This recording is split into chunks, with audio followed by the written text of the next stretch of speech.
Presidente, con su venia, compañeras y compañeros legisladores, el día de ayer, en la sesión express de la Comisión de Puntos Constitucionales, vimos renacer al Pacto por México.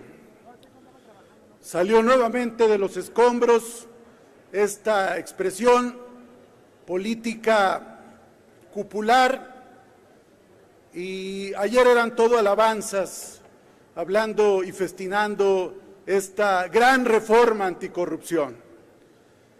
Y yo les preguntaba a mis compañeros, ¿de qué han servido todas sus reformas regresivas?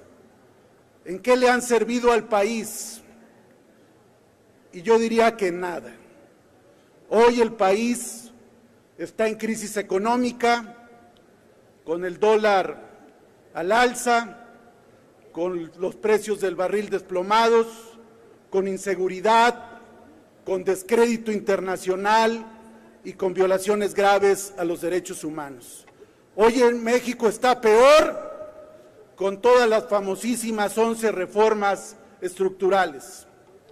Y hoy, para lavarse la cara, ya al final de esta legislatura y ante el calor de los tiempos electorales, sacan esta reforma llamada pomposamente anticorrupción. Decíamos ayer que era, por un lado, para tratar de lavarle la cara al PRI por los escándalos de corrupción presidencial, por los negocios al amparo del poder que han sido comentados en todo el mundo y que han dado pie a que incluso el titular del Ejecutivo cancele participaciones en foros tan importantes como el Foro Económico Mundial. Y por otro lado, Acción Nacional montó toda una campaña mediática en torno a este tema, y por eso el acuerdo fue sacar esta reforma anticorrupción. Sin embargo, lo que vemos más allá de la propaganda es que se deja intocada la médula de la corrupción en el país, el epicentro de la corrupción en el país, el centro de la corrupción, que es la Presidencia de la República.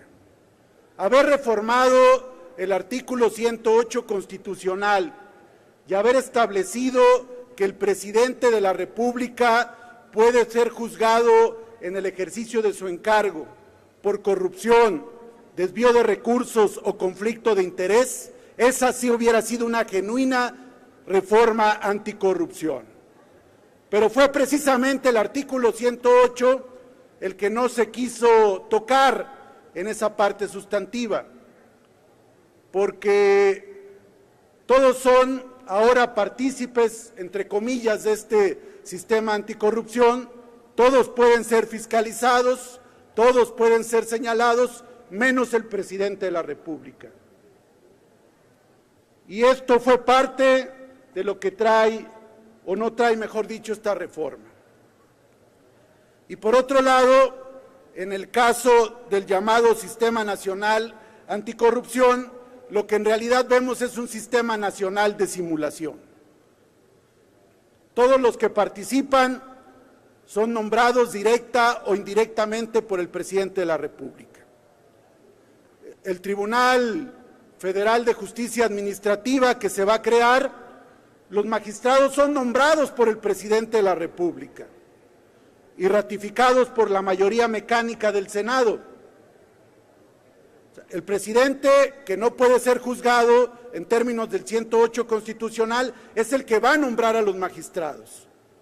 Y además, en un transitorio, se establece que van a seguir desempeñando la función los ahora magistrados del Tribunal Fiscal y Administrativo. Una simulación.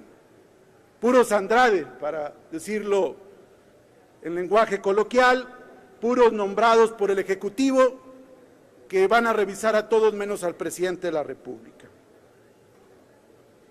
Y por otro lado, advertimos también otro tipo de deficiencias. Es una reforma que no atiende el aspecto de la prevención efectiva de las causas de la corrupción y la corrección de los procesos de gestión pública afectados por actos de esta naturaleza. No desarrolla adecuadamente dos cuestiones centrales para el éxito de una reforma anticorrupción, como es la participación ciudadana y la función y responsabilidades de los gobiernos municipales. En el caso de la participación social, se limita a la selección de 5 expertos y no ciudadanos como parte de un comité que previsiblemente solo tendrá capacidades de recomendación y no de definición de los alcances y operación del sistema. No considera esta reforma los factores de prevención, no considera actos como los testigos sociales, no considera aspectos de denuncia ciudadana y simplemente se centra en una reforma punitiva y de instrumentos de control y auditoría. La reforma es pobre y limitada para conceder a los ciudadanos una mayor capacidad para participar y para denunciar actos de corrupción. Anula la posibilidad de que se lleven a cabo actuaciones centradas en detectar actos de corrupción a partir del uso de herramientas preventivas como los mapas de riesgos, el usuario simulado, el testigo social o los observatorios ciudadanos. Por esa razón, nosotros consideramos que la reforma quedó corta.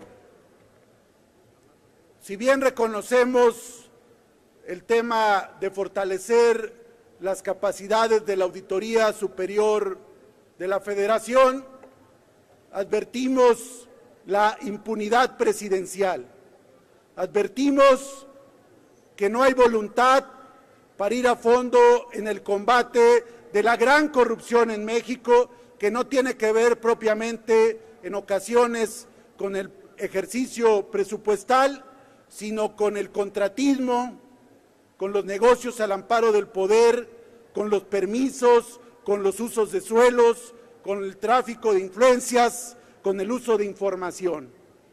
Y ahí no se hace absolutamente nada y creemos que esta reforma solo tiene un propósito propagandístico. Nosotros vemos que se quieren lavar la cara de las corruptelas presidenciales, que quieren cerrar este expediente que les incomoda, que quieren ir a campaña diciendo que ya combatieron la corrupción, cuando hoy México, con el Ejecutivo actual y con el Pacto por México, es más corrupto que nunca.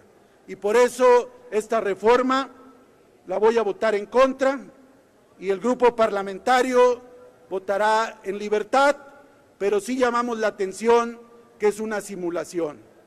No se toca al centro de la corrupción en el país, que es la Presidencia de la República. Es cuanto.